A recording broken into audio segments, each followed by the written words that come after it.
Oke, assalamualaikum warahmatullahi wabarakatuh. Jumpa lagi di channel Fikri Jet Coolant. Oke, di sini udah ada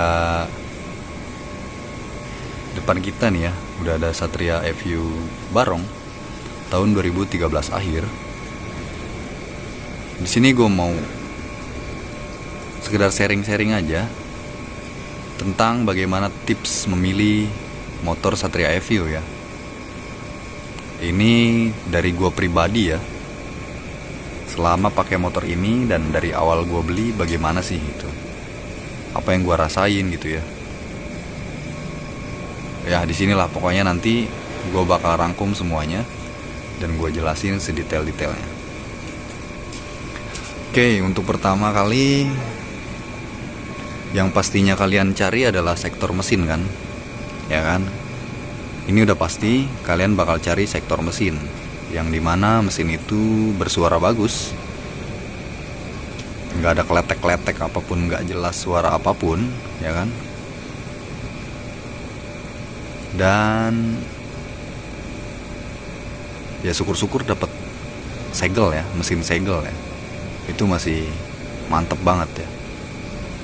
Dan sebenarnya kalau untuk masalah beli-beli motor itu untung-untungan juga sih bro, dan dari budget kalian yang pastinya ya. Kalau kayak misalkan pengen dapet yang lebih bagus ya pastinya ada harga ada kualitas gitu.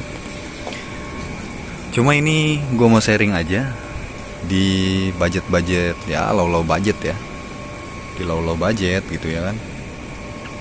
Gue pengen sharing gimana sih tips memilih dari motor Satria FU ini. Oke, ini motor gue ya, nggak ada yang spesial, nggak ada yang spesial di sini. Ini semuanya biasa aja, masih standar ya, standar KW. Oke, untuk bagian yang pertama, kalian harus pastiin suara mesin dong, ya kan. Dan nomor satu yang paling inti kalian cek itu adalah baut, ya. Baut yang gak aus kunci itu ada kemungkinan ya, entah pengerjaan mekaniknya rapi dan kemungkinan terbesar itu masih segel atau belum pernah dibuka sama sekali ya. Dan pertama kali kalian kalau mau ngecek mesin Satria FU, mau beli gitu ya, pastikan motor itu dalam kondisi dingin, kondisi yang benar-benar dingin. Kalian pegang nih ya kan, ini dingin nih ya, layar knalpotnya. Nah di situ kalian baru mulai hidupin, oke? Jangan pernah mau ngetes motor saat keadaan panas, oke? Satria FU itu ada tahapnya. Dingin dia penyakitnya ketahuan semua, dan ada yang mulai panas penyakitnya itu ketutup, oke?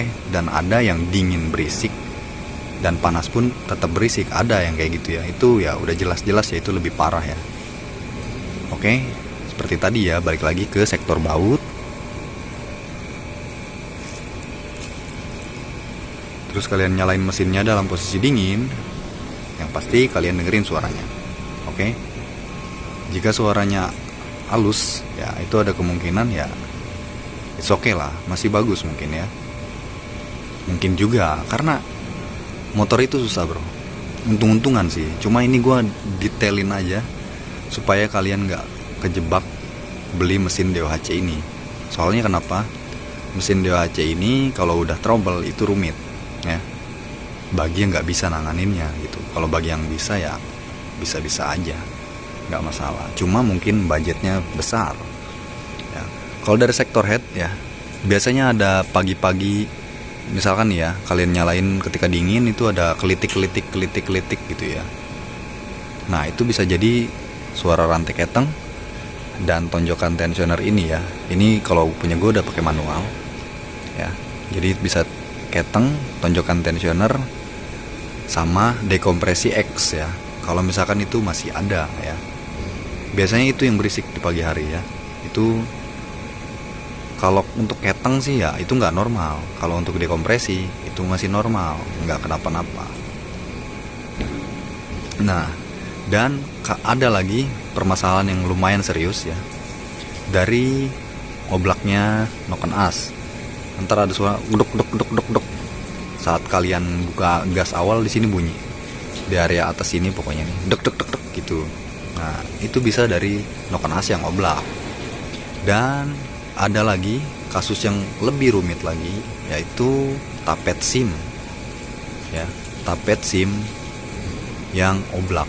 Kalau tapet SIM itu mau dingin mau panas dia tetap berisik. Apalagi saat gas makin tinggi, ya itu makin berisik gitu. Itu udah pasti itu tapet SIM ya. Jadi di mesin Satria EV ini ya kita namanya percaya, kita itu yakin ya, namanya besi kalau memuai itu ya makin besar gitulah ya bahasanya. Ya seperti itulah. Jadi ada yang kalau rantai keteng kan bisa dia ketika dingin dia berisik, dan ketika mulai panas dia suaranya halus. Nah seperti itu. Jadi pertama kalian cek baut, kedua nyalakan saat mesin dingin, dan perhatikan suaranya, dengarkan suaranya gitu ya. Dan kalau bisa ketika udah nyala kalian pakai jalan, bagaimana rasa si mesinnya gitu ya, tenaga powernya gitu ya, dari karbunya, dari jalan santai sampai geber kenceng gitu ya. Jadi ada suara di sini tadi ya keteng, di sini untuk celah SIM lah, atau panas oblak lah, atau tapet yang oblak lah, itu banyak di sini. Ini yang paling rumit tuh di head ini. Dan kalau kalian beli pun itu harganya lumayan ya.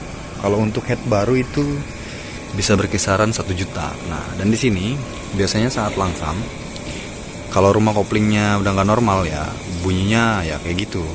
Ya pokoknya ada ciri khasnya lah, duk duk duk duk duk duk duk kayak gitu ya. Seperti itu suara rumah kopling. Tapi kalau rumah kopling gampang, ketika kalian pencet koplingnya ya, itu dia akan hilang suaranya. Tapi ada lagi di depan sini. Di depan sini ada balancer. Nah, ketika balancer itu dia terdengar banget suaranya ketika langsam. Kalau gear balancernya udah oblak tuh ya. Itu sering terjadi juga di FU. Biasanya histori pemakaiannya itu untuk jengat-jengat atau apa ya, itu yang cepat kena ya. Jadi ini gue beli waktu beberapa bulan yang lalu ya.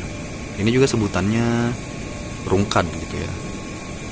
Rungkad lah ini sebutannya. Karena gue nafsu, dan pada saat itu juga gue belum terlalu ngerti tentang cara pengecekannya. Jadi di sini gue pengen sharing sama kalian supaya nggak terkena kayak gue gitu ya. Seperti itulah intinya sih. Motor itu kita harus sabar, nggak boleh asal hajar beli ya. Kalau yang kemarin tuh ada pelanggan gua yang Bison FI itu emang udah nggak jelas dia ngeceknya, karena dia nggak bawa orang yang ngerti. Jadi seperti itu ya. Kalau yang Mio itu sama gua ngeceknya, yang Mio masih perawan ya. Wah itu alhamdulillah itu jos banget, Mio 2007 sporty. Nah kalau untuk bagi gua ya, untuk kaki-kaki atau ban atau apapun itu nomor 10. Kenapa gue bisa bilang begitu? Kalau gue sebagai mekanik, gue lebih memperdulikan mesinnya dulu. Karena apa? Mesin itu adalah sesuatu daya gerak, daya dorong yang membawa kalian kemanapun beserta si rangka-rangka ini gitu kan. Ya untuk opini pribadi gue seperti itu. Kalau kalian mau yang lain tampilan good looking atau apa ya terserah gitu ya. Kalau misalkan kalian memang ada budget lebih untuk perbaiki mesinnya, kalau misalkan kalian dapat lagi apes gitu ya, no problem. Itu gua nggak ambil pusing ya. Nah seperti itulah. Jadi kalau di sini ada lagi untuk sektor belakang, kalian cek bos mountingnya ya, bos arm ya, kalian goyang-goyang. Nah ini kan nggak goyang nih, biasanya di mounting sini ya itu goyang. Jadi menyebabkan si shock breakernya pun nggak stabil, pada saat jalan pun nggak stabil. Nah shock breakernya juga, kalau untuk shock breaker belakang gampang ya, kalian ada polisi tidur tuh langsung kebut aja, itu bakal berasa banget. Kalau shock breakernya nggak normal dia akan bunyi jeduk gitu. Sama seperti shock depan ya. Itu kalau ini gue pakai lepas tangan gue, alhamdulillah ini masih stabil. Itu ya untuk menentukan masih center atau enggaknya ya si kaki-kaki gitu. Terus cek juga ban depan ini oblak atau enggak. Nah ini oblak ya, ya itulah karena emang gue nggak terlalu mikirin kaki-kaki, sebodoh amat gitu ya. Terus dari segi pengereman, segi pelistrikan, starter atau apapun Itu kalian juga harus perhatiin. Oke? Cuma di sini gue pengen lebih bahas detail soal si mesinnya. Ya, jadi seperti itu ya. Pertama kalian cek baut-bautnya, seperti nggak ada kausan atau apa. Biasanya itu nggak bawa kunci. Tapi kalau misalkan style sim atau ganti kopling, ya itu lumrah ya. Ya itu mau nggak mau, karena untuk beberapa tahun lamanya ya pasti itu wajib disetel dan melakukan pergantian. Ya, jadi sebenarnya seperti itu aja, simple, tapi harus hati-hati. Dan di sini juga, kalau ini kan udah ketahuan blok KW ya. Untuk blok-blok KW biasanya non merek ya, non merek. Kalau yang original kan di sini ada tulisan Suzuki. Ya. Nah, berbicara soal blok ya, blok seher. Kalau menurut gue pribadi, kalau misalkan itu udah terjadi shock ya, kita kan nggak pernah tahu ya, namanya penjual pasti bilangnya bagus aja. Ya, 90 dari 100% itu 10% lah yang jual jujur itu ya. Pokoknya ya ini seperti ini. Waktu bilang jual itu ya begitulah. Manis banget tapi ya seperti ini hasilnya. Ya, seperti itulah. Ya, jadi untuk pengalaman gue pribadi aja, untuk kalian jangan sampai terjadi gitu ya. Jadi makanya di sini gue mau sharing ya.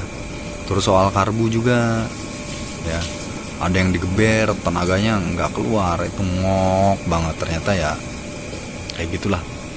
Untuk sektor karbu, kalau motor gue pribadi ini udah bukan bawaannya, ini pakai yang lebih muda katanya. Dan gue cek juga, iya sih, ini original tapi tahun muda, nggak tahu tahun berapanya. Kalau untuk yang tipe lama ya setelan gasnya itu, setelan langsamnya itu nggak panjang ya bautnya. Nah, jadi untuk mesin EV ini seperti itu aja ya. Itu yang paling pentingnya. Kalau poin dari rasa-rasa ketika jalan, ya itu kalian rasa sendiri aja. Cuma di sini gue bahas poin pentingnya dari si mesin ketika kalian mau beli Satria EV. Oke, kalau misalkan budget lebih ya lebih baik kalian beli yang bener-bener fresh, seger, kilometer rendah. Itu udah pasti. Jarang banget ya ada keluhan, karena biasanya itu terawat gitu. Ya, seperti motor ini ya. Jadi saat gue beli ganti blok, ganti tensioner studnya ya kan. Ini rantai keteng pun udah sedikit mulai minta. Terus tapet SIM alhamdulillah aman. Cangkang noken waktu itu minta digosok sama gua ya, ada suara dek ya, ini di sini masalahnya. Terus ada cek gitu. Nah, itu dari apa ya, karbu yang nggak keluar, nggak selaras sama mesinnya gitu loh. Jadi kayak kita buka kopling gede ya, gasnya kecil ya, itu dan itu kelihatan dari si balancernya oblak tuh ya, seperti itu ya. Jadi kayak gitu aja ya Pak. Tornado GS Suzuki. Itu satpam, ini gue sambil kerja ya. Sambil kerja nih, kawan gue nih gak ada akhlak ya kan.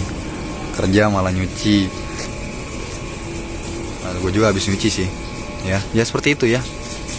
Jadi ini untuk pengalaman gue pribadi dan gue sharing-sharing ke kalian, supaya nggak ada lagi korban-korban ya di luaran sana gitu loh. Kayak gue yang nanganin Bison FI aja itu udah ampun-ampunan, kasihan ownernya ya kan. Kalau misalkan kalian dilebihi harta tahta wanita ya terserah, nggak apa-apa gitu loh ya. Pada dasarnya itu sesuai kemampuan kalian masing-masing kan ya. Cuma gue saranin ya, kalau untuk dapet yang good looking dan fresh ya pasti kalian harus menyesuaikan dana kalian ya kan. Itu udah pasti bro, ada harga pasti ada kualitas. Kalau ini ya masih untung gue mekanik, jadi gue bisa rapiin sendiri. Oke, gitu aja ya. Apalagi yang mau dibahas, gue juga bingung. Gue nggak terlalu fokus sama kaki-kaki atau apapun ya. Ya pokoknya seperti itu aja lah. Pada umumnya kalian ya kayak komstir juga kalian cek untuk pengereman, kopling kayak gimana ya, seperti itulah. Kalian cek sendiri aja, cari-cari di Google atau tanya-tanya orang gitu ya. Dan pastikan ya, setelah kalian dengar suara dari dingin ke mulai panas itu talk chair, nah itu kalian pakai sampai benar-benar panas mesinnya. Nah ketika kalian pakai walaupun misalkan sebentar, coba kalian ajak ngopi si owner pertamanya ini sebelum kalian beli, nyalain terus motornya, tunggu benar-benar panas itu bagaimana perbedaan suaranya. Ada juga yang saat panas mesinnya itu berisi ya, jadi seperti itu. Oke. Ya kalau untuk rantai, ban, velg atau apapun ya itu tergantung kalian lah. Kalian bisa nilai dari itu kasat mata bro, bisa dilihat. Tapi kalau untuk bagian mesin itu susah jelasinnya ya. Ya tapi penjelasan gue yang tadi semoga kalian bisa mengerti gitu ya. Kalau misalkan masih nggak mengerti juga ya gue juga bingung gimana lagi jelasinnya ya, seperti itu intinya. Kalau kalian mau tahu motor itu seperti apa ya, kalian jangan buta-buta banget tentang mesin atau otomotif gitu ya. Harus sedikit tahu ya. Kalau untuk yang main di motor gitu ya, atau apa ya, jual beli atau apa ya, kalian harus tahu gitu. Jangan sampai terjerumus dalam lubang-lubang berjalan gitu ya. Oke, jadi seperti itu aja. Udah mulai belepotan gue nih, udah mulai bingung mau ngomong apa lagi karena udah gue bahas semua dari sektor mesinnya. Oh iya, pastiin juga mesin itu kering, jangan ada kebocoran oli sedikit pun ya. Karena ini udah gue garap, alhamdulillah ya. Nggak ada dong, gue nggak mau dong ada bocor-bocor. Kalau ini kotorannya, oke. Jangan ada bocor-bocor gitu ya. Perhatiin juga dari sini ya. Biasanya ada seal gearnya atau seal netral gitu ya, seal switch netral tuh suka pada bocor gitu. Jadi oke ya, gitu aja. Mungkin bisa kalian mengerti. Semoga ini bisa menjadi inspirasi bagi kalian yang untuk mau membeli motor Satria FU. Jadi jangan sampai terkecoh, jangan sampai apapun yang ibarat kata orang kayak model misalkan kalian nyari duit sendiri, ngumpulin sendiri kan itu berasa banget ya. Pasti kalian pengen setelah dapat apa yang kalian impikan itu sesuai harapan kalian dong ya. Mestinya seperti itu. Oke. Jadi seperti itu aja. Semoga bisa memberi pengetahuan bagi kalian yang ingin membeli motor Satria FU. Oke. See you next time. Kita nanti buat konten lagi di channel Fikri Jet Kulet. Terima kasih yang udah subscribe, terima kasih yang udah mampir. Semoga kalian diberlimpahkan selalu rezekinya bersama saya juga harusnya gitu ya. Oke. Assalamualaikum warahmatullahi wabarakatuh. Suzuki Satria FU, salam satu aspal.